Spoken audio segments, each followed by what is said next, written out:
They never have this. Hey.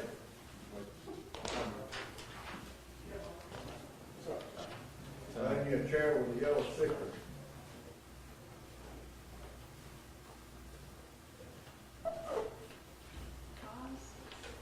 Hey, hurry on. In the best place where your head and No. I do not want my head.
Yeah, good morning. Today we're here to talk about our Reopen Alabama Responsibly plan. It's important with our economy. Before I do that, I want to introduce our committee chairman that was tasked with our small committee, Representative Danny Garrett. He's done a tremendous job. Danny's from the business community, and he's worked hundreds of hours on this. So I'm going to turn it over to Danny. Appreciate your work and let you talk about what you've done. Thank you, Governor. Thank you for being here this morning. I want to begin by thanking Governor Ivey and Dr. Harris for giving us this opportunity to let the business community have input on what we can do to basically safely reopen Alabama's economy. We had a very intensive effort that I want to explain the process we went through in the last several weeks, but I want to also thank the committee members that we had. We had a very diverse group of committee members who spoke with literally hundreds of business owners and business people across the state. I want to give them special recognition. Senator Chris Elliott from Fairhope, Senator Bobby Singleton, Senator Garland Gudger, Representative Joe Lovern, Representative Anthony Daniels, Representative Kelvin Lawrence, Rosemary Elabash, the State Director of the National Federation of Independent Business, Mindy Hannon with the Restaurant and Hotel Association, Katie Britt, the CEO of the Business Council of Alabama, Rick Brown with the Alabama Retail Association, Tony Cochran of CK Business Solutions, and Stephen McNair of the McNair Historic Preservation in Mobile. These individuals have worked very, very hard to pull together a report that I think is very thorough and provides a roadmap for a safe reopening of our businesses that have been shuttered as a result of the COVID-19. COVID-19 is not unlike anything we've seen in the past. It's had devastating impacts in certain areas of our country, and it's certainly impacted the lives of individuals. But in all across the country, and here in Alabama, this virus is also impacting not only individuals from a health standpoint, but the livelihoods and the financial securities of hundreds of thousands of business owners in the state, businesses, and millions of people in the state. And so I want to read to you I want to provide some data to you that I think is really important, because while we want to protect at all costs the health of our citizens, and that's what this report is doing, there's some things that are just some stark reality. Since March the 16th, over 300,000 Alabamians have filed for unemployment, and that number will increase. We don't really know the financial impact to our state of this shutdown, and we know if it continues, it will just get worse. But you hear numbers bannered around nationwide of 20% sort of being a benchmark. If there were to be a 20% reduction in our state revenue, that would have a $400 million impact to our general fund. And if it were to impact if we had a 20% reduction in our education trust fund, That would be $1.3 billion, which would affect our current and future workforce, the education systems, our economy, and public health. I want to read a quote that was in a study. We looked at several reports and studies as we pulled together this effort, but the Alabama Policy Institute had a quote that I thought was very important and very telling. The quote is this: "It is a difficult time. This is undeniable. It is in these difficult times that the ingenuity of Americans and Alabamians must be harnessed to arrive at a solution that prioritizes human life and the general and social economic welfare." We know there's a mortality rate associated with COVID-19, and we understand the seriousness of that. There's also mortality rates and health impacts from dire financial crisis. And so we're concerned about this, and it's important that we move forward to reopen our economy as safely and as soon as possible. Our committee, as I mentioned, talked to hundreds of business owners across the state, which represented thousands, hundreds of thousands of individuals. And in speaking with these small business owners, in their dire circumstances, some of them are already on the verge of bankruptcy, some have filed bankruptcy, some are just waiting to see how long they can survive. In those dire financial circumstances, what came clear to us was, as bad as they wanted to open, they want to open safely. They want to protect their employees, they want to protect their families, their own personal lives, and they certainly don't want to infect anyone else. So what we designed was a process that was a template that we asked all of these business owners and these industries to complete. And the process basically was addressing three things. In your reopening plan, the first thing we want you to tell us is what you are going to do in your reopening to protect your employees. The second thing, what are you going to do in your reopening plan to protect your customers? And third, what are you going to do in your reopening plan to prevent further spread of the virus? Each industry responded. We have detailed recommendations by industry that address those points. And you'll see some common themes in those industries. One, we want to continue social distancing. We realize that's important because we're not through this crisis. We think we're on the backside. We're moving in the right direction. But we still need to be safe and keep that in our mindset as we move forward. So you're going to see social distancing. You're going to see limiting the numbers of people that can be together at one time. You're going to see some very creative solutions and suggestions and recommendations to how that might be accomplished in these various industries. We also are going to enhance our efforts and focus on hygiene and cleanliness and sanitization in these businesses. And it's something that I think will be detailed and very specific to industries. And these are minimum standards. There may be some industries that maybe decide that they don't, some businesses may say that they don't believe they can implement that, then they will not be able to operate. And some may want to even be more stringent.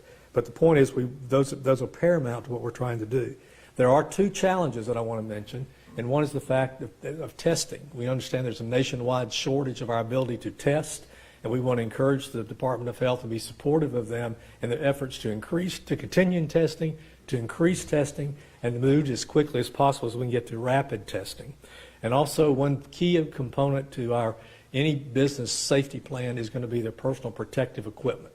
There's a nationwide shortage of this, and this is certainly going to be a challenge for us, but we do have opportunities in Alabama, and we've identified in our report some of those opportunities. I think the state, the Department of Commerce, the legislature can all work together with some existing Alabama businesses to move forward and address that. But that's key. PP&E is very important. The other thing I want to mention is this is phase one.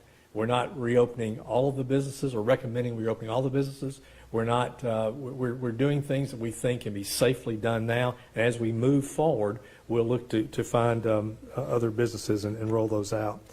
I do want to just mention that yesterday afternoon, after we completed our report, as we were proofing it, we received the President's report. And what we're doing fits very nicely and is very consistent with what the President's recommended. So again, I want to thank Lieutenant Governor for his leadership and Governor Ivey and Dr. Harris for the steps they've taken to protect us to this point, and for their support and for their willingness to listen to the business community as we try to move forward on a plan to safely reopen Alabama. All right, thank you, Representative Garrett, for your work. I want to first talk about, where we were and where we are now. The numbers fell because of the actions the people in Alabama took.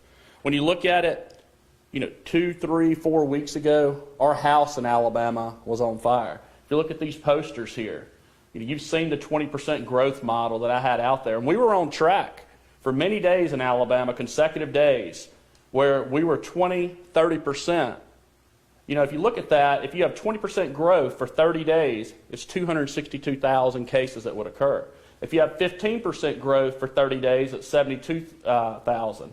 10% growth is 19,000, and 5% growth is 4,600. That's the difference in exponential growth versus linear growth. And what I want you to look at now is these are current cases. If you look back in March, percentage of growth, we were in the 30% growth, some days in the 50s, then in the 20s. The encouraging news is this. The last day of 21% growth was on April 3rd. Since then, we've been in single digits, and 6 of the last 7 days, yesterday was 4% growth. It's not on here. We had to get this made. The encouraging thing is what we've seen in the last few days, and I would say over the last, really since April 3rd, and even before that, that's linear growth. It's not exponential. Exponential growth is what we were worried about and what we saw early on. I want to thank Governor Ivey for her leadership and what she did to stop the exponential growth in Alabama. I want to thank Dr. Harris. He's a good man. We're fortunate to have him in Alabama. And because of his recommendations and his leadership, we're in a spot now, in my opinion, where we can reopen and get our economy going again. We're very fortunate to have him. I want to say this. When you look at, as far as reopening the economy, how do we do that? First, we're going to need Dr. Harris's help. We're going to need Governor Ivey's help. We're going to need the medical community's help. But I want to look at the situation from a standpoint of a business owner right now. The SBA program, the PPP, is out of money. Literally, there's people sending us messages, people that were on our committee, where they could not get money right now, and it ran out. The number of unemployment claims in this state is staggering and at an all-time high. More than 300,000 claims have been filed in the last 30 days. To give you a reference, 130,000 claims were filed in 2019. And so, obviously, this virus is deadly, it's dangerous, but our committee believes there's a way to safely reopen the Alabama economy and get people working responsibly. So I want to talk about our recommendations in just a minute. Before I do that, I want to talk about how this was created. Our subcommittee was tasked with Governor Ivey for safely reopening businesses, restoring commerce, recharging Alabama's economy, while the number one priority is protecting the public health. Small businesses, their owners, and their employees have been hit especially hard by this pandemic. We hear from them every day. But I want to talk about this real quick. It's currently considered safe to go to a box store and buy potentially furniture. It's currently considered safe to go to a box store and buy clothing. It's currently considered safe to go to a box store and even buy jewelry. And our message is simple. The message about social distancing is spreading people out. And the committee says that it's not fair for small businesses to be open and be penalized. And we actually believe that smaller stores means smaller risk. Why do we say that? We believe that you're spreading people out. And so instead of a lot of people going to one store, now you potentially have, maybe 5 people going in the store to buy clothing. And I think when you look at that from a social distancing standpoint, we believe one of the recommendations we're going to make is in retail, but we believe that smaller stores equal smaller risk. I think, and we'll talk about the restaurants in a minute. I want to say this. When it comes to reopening the economy and putting people back to work, I want everybody in Alabama to understand this. We believe every business is an essential business, and our committee believes that. Each day that our economy stays closed, the ripple effect, goes through our state. So I want to talk about our recommendations that we've sent to the governor. She received them first. I talked to the Governor Ivey this morning and walked her through the recommendations. First recommendation, that we recommend these businesses can safely reopen immediately which is we believe these businesses can operate now safely. First is retail. And again, we said smaller stores, smaller risk. I'm not going to go through the whole report. It's 155 plus pages, but I'm going to highlight some things, and you'll be able to get a copy of this. It's on our Lieutenant Governor Page's website. It'll also be on Atlas, Alabama. But I want to talk about this. Retail stores. Our recommendation is they ought to be able to operate the same capacity as the big box stores. All right, that's at 50% capacity. Checkout lines need to be clearly marked, just like in the big box stores, where they're practicing social distancing. Because the fight over this virus is not going to end today. It's going to continue. But we believe we can open these stores safely. Doors and exits will have regular sanitation measures, and there's a lot more. That's just to highlight. Restaurants. We believe smaller groups, again, smaller risk. And we believe there's a way to safely open restaurants with limited capacity and proper spacing in Alabama. Our recommendation is, first, customers will have to be seated 6 feet apart. Second, the groups will be limited to 6 guests per table. And third recommendation, and again, there's multiple recommendations. I'm just highlighting a few here now. We're making sure that all surfaces are sanitized regularly. We believe that in restaurants, that's important. And I also believe, I want to say this, is I'm a husband, I've got a wife, great wife, Kendall, 3 kids. I'll feel perfectly safe going in a restaurant and eating. I probably would wear a mask, just like I did in here when I walked in the restaurant until I sat down at the table. But I want the public in Alabama to know that these recommendations we're making, I also think these are safe. Next thing that we recommend that we think are safe to open immediately from our committee is close contact services. As you can probably tell, maybe you can't, my hair is a little bit long. I need a haircut, right? So our recommendations, close contact services deal with barber shops, hair salons, nail salons, tattoo studios, tanning salons, and waxing salons. These services, I think can be done. If the governor and Dr. Harris decided that this would be something they would open, this afternoon or tomorrow, I'd go tomorrow and get a haircut and feel safely. I would probably wear a mask. Now, we have a lot stricter requirements from our committee on this. First, all employees will be required to wear masks. Second, no customers will be allowed in the waiting areas. And third, customers will be served by appointment only. And again, I want to emphasize these are not the only recommendations. These are just a few we're highlighting to make sure the public is confident. But I think, certainly these can be open in a way where the public can be safe and we can make sure the disease transmission is minimal and hopefully not at all.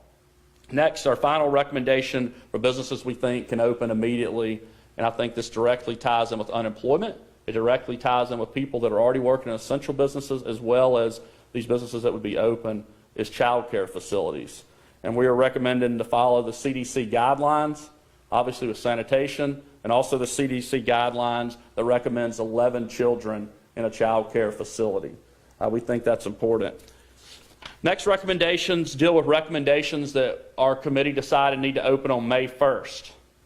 The first is medical and health services, medical doctors, oral surgery, dental offices, physical therapy clinics, and one that we accidentally omitted that's getting added to our report that you'll get sent is also optometry. Requirements on them, and this, let me say this, we worked with these associations, we worked with these doctors, and I've got a lot of friends. I've got a friend that's a doctor in Gunnersville that used to seeing a lot of patients. Now the patients are scared to come in. I've got a friend that's a dentist that had a thriving practice right down the road in Gunnersville. Literally, no one can come in, and so I talked to them along with everyone else on our committee, talking with their dentists, talking with the associations to find out, do you think it's possible to safely reopen? These people said yes. So then we said, okay, what would it require to do that? Some of the recommendations were N95 mask, gloves, and facial shields worn by all employees. These are for dental recommendations here that I'm going to go over. I'm not going to go over every single thing in health service. These are dental recommendations. All surfaces be regularly sanitized. And again, no patients will be allowed in the waiting room. If you go to a dentist's office, you'll pull up, you'll wait in your car until it's your time to go to your chair, and they'd obviously notify you to come in then. We think that working with these industries, that obviously doctors, these providers know what's best, and we think a May 1st recommendation is what they recommended. Next, entertainment venues. These are racetracks, casinos, bingo halls, museums, planetariums. This would, first, it would deal with a 35% capacity issue on some of these, taking temperatures of employees before allowing them in the facility, maintaining a distance of 6 foot in between each patron, regularly sanitizing high-touch areas. We think those are important. Exercise facilities, another May 1st recommendation. They already have a sanitation system in place, but it needs to be upgraded, and it's got to be even more thorough now. The spreading of equipment to make sure proper social distancing is going on. Regular sanitizing of equipment and contact services, and limiting the interaction between employees and gym members. Next issue is the beaches. I know a lot of people have heard about that. Our recommendation on that is twofold, and we worked with the leaders in Baldwin County. We worked with the Mayor Kraft. We worked with Mayor Kean. We worked with Sheriff Hoss Mack. Worked with Senator Chris Elliott on getting these measures in place. But let me say this. I think it's important, and I think from my standpoint, there's a way to safely do this. So the recommendation is this. May 1st, beaches will be open to recreational activities such as walking, running, fishing. This is a model that they use in Hawaii right now, and it seems to be working well, where people are on the beach, potentially exercising, walking. You have to still practice social distancing, but it allows people to go to the beach. It allows our state to make sure we get the revenue. We think that can be done in a safe manner. On May 15th, if you look at the group over the poster there, it's going to expand. So if my family went to the beach and we stayed in a condo or a house and we actually wanted to go to the beach, then we would be allowed to actually, be in a chair, have a tent, but only with our group. And so if you look there, smaller group, smaller risk, the recommendation is going to be 10 or less. And only with people you're staying with, or if you're a resident of Baldwin County or you drive down from the day, people you live with is the recommendation there. So the idea is you'd be on the beach with your group you're staying with, and in my opinion, with my family, with Kendall and my kids, whether I'm in Gunnersville practicing social distancing or whether I'm at the beach practicing social distancing, we still have to stay 6 feet away from any other groups or people when we're in our group. But the recommendation is you're not allowed to have more than 10. That would go into effect May 10th. Now, people ask, how are you going to enforce this? Great question, and something that we worked with. We worked with the mayor, both mayors in the cities, as well as the sheriff, and there's a plan in place to have patrol similar to like what you see, beefed up patrol at spring break, to make sure that people are practicing social distancing. My belief is the people of Alabama, for the most part, are going to follow the guidelines and do what we ask. However, we want to make sure we have patrol there, and we're going to do that. One other thing is we've heard a lot of different issues about sports, different things. There's one recommendation we had dealing with youth baseball and youth softball, and this is a later recommendation. May 11th, it came from some national, there are several national associations as well as states. There's some that thought you might could do it earlier. There's a lot of stringent requirements, and each league has different things. Some of the things, no public concession stands. All the fans are going to have to practice social distancing. Kids wearing masks when they're in dugouts. Those are some of the things. But I think when you look at our kids and giving them hope and our national pastime this summer, youth baseball is something that could certainly give us hope, and as well as potentially other sports that can maybe be done safely. But baseball being outside, we think there's a way to safely do that, and there's already a lot of national as well as state organizations that submitted some good plans, and so we submitted that. We also had some industries in our report that recommended best practices. They're already open, but they also wanted some guidance and maybe some recommendations. And so we submitted those as well: pharmacy, real estate, manufacturing industry, and agriculture. And final thing is, you talk about PPE, right? And that's a big issue. One of the most encouraging visits I've had, this last week I got to go to Coleman and tour a plant. And they're looking at producing medical grade face masks right here in Alabama. They could basically produce 300 to 400 million. And so when you look at this, a PPE, one of the things that the governor's been working on, doing a great job with Secretary Canfield, is to try to get manufacturers in Alabama to produce PPE. That's a great example. We're going to continue to push that to make sure that in this new normal, right, we've got to get the economy back going, that we have safeguards in place. So that is our report, and be glad to take any questions that you have for myself or Representative Garrett. Yes, sir. Is there any concern, what do you say to people who may be concerned with going to some of these businesses once they open up, even though there's no vaccine for this virus? Yeah, I would say that you don't have to go, right? I mean, if you think the safety protocol is not what you want, or if you're, potentially at risk, or, have any type of the virus potentially causing any type of death, we say don't go. And so it's optional. All we're saying is let's give the business owner a chance to actually make a living, the same standards that some of these big box stores and other places have. And I think we can do that safely.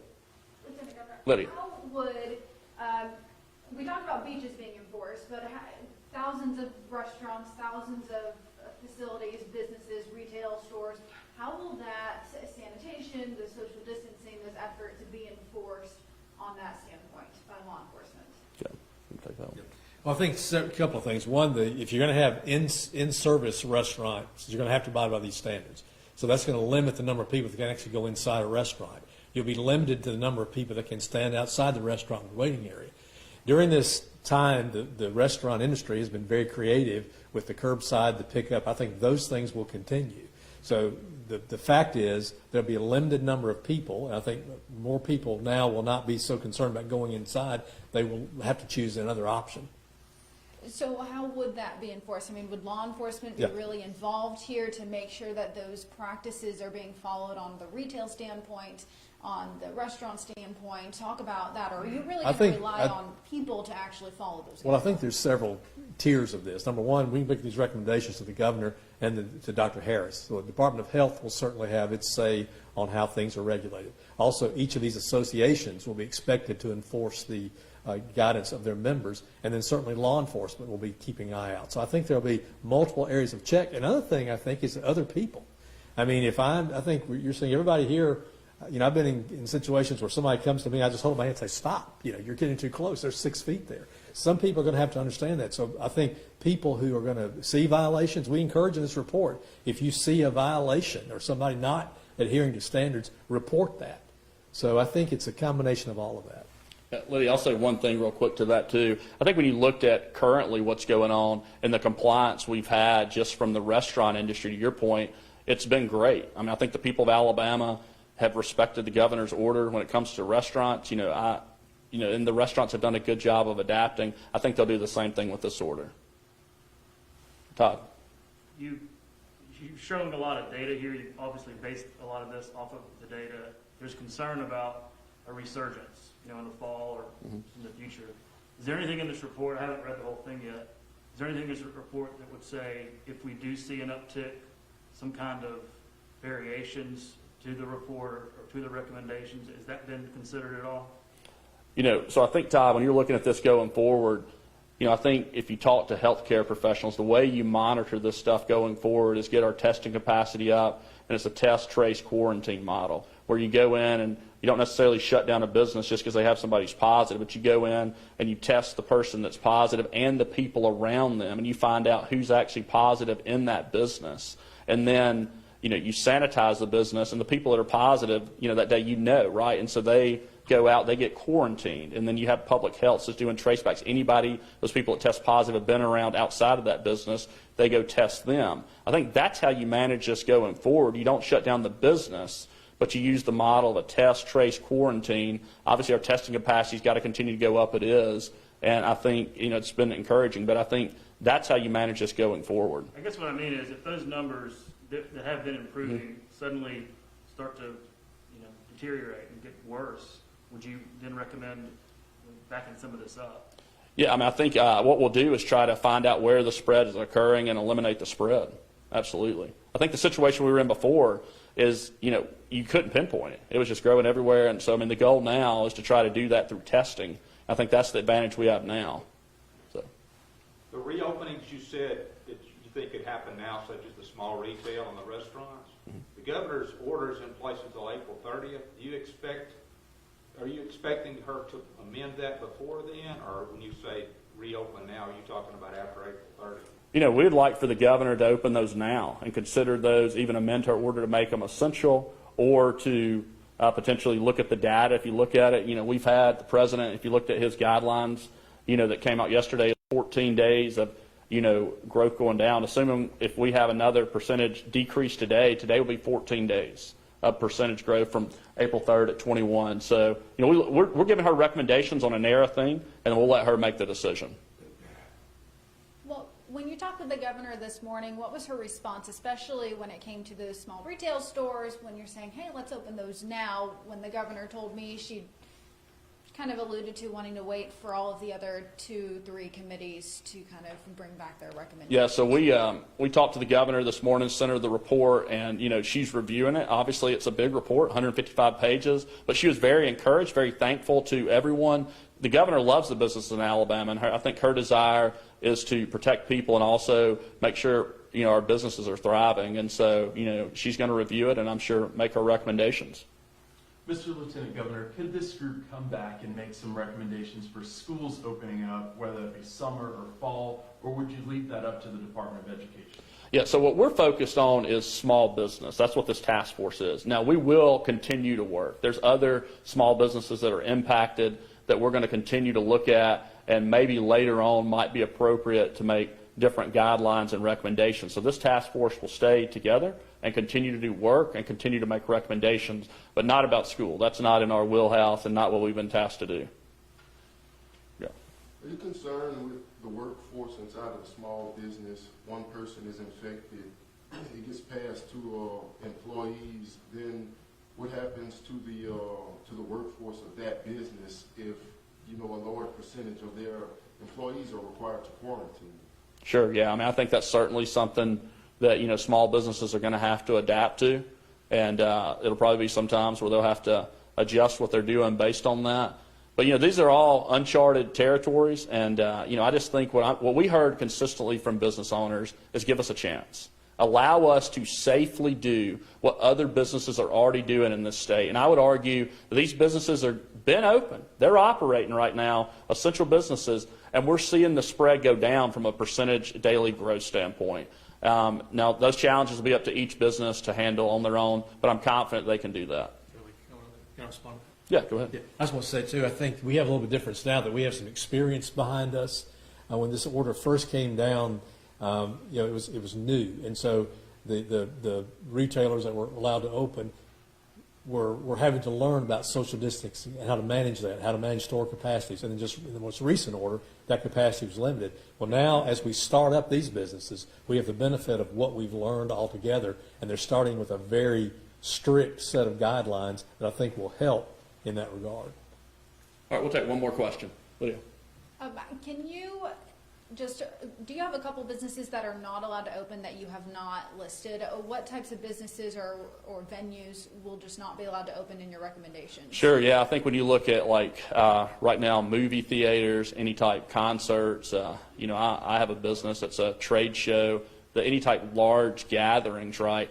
We don't think it's wise to open that based on the experts we've talked, just because of the risk of a lot of people getting spread. So these businesses, though, we felt good about from the small business. They could be open safely in a way. And look, I want to say this, make sure people in Alabama understand, this isn't going to be a perfect plan. We're learning together. We need everybody to work together to continue to improve this. But we've got to get our economy going and do it in a safe way. So Thank you so Can much. I respond? Just we've already been asked this question just to clarify, but if bars are not included in this, we're talking about restaurants, so not bars. All right, fantastic. Thank you.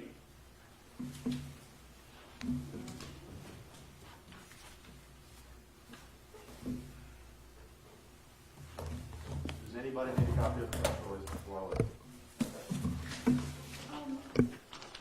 I wash my hands before I touch them, I promise. Do you know where we can get that report? I didn't see It's on our it in the website. email. It is on your website. Yes. On our website, atlasalabama.gov.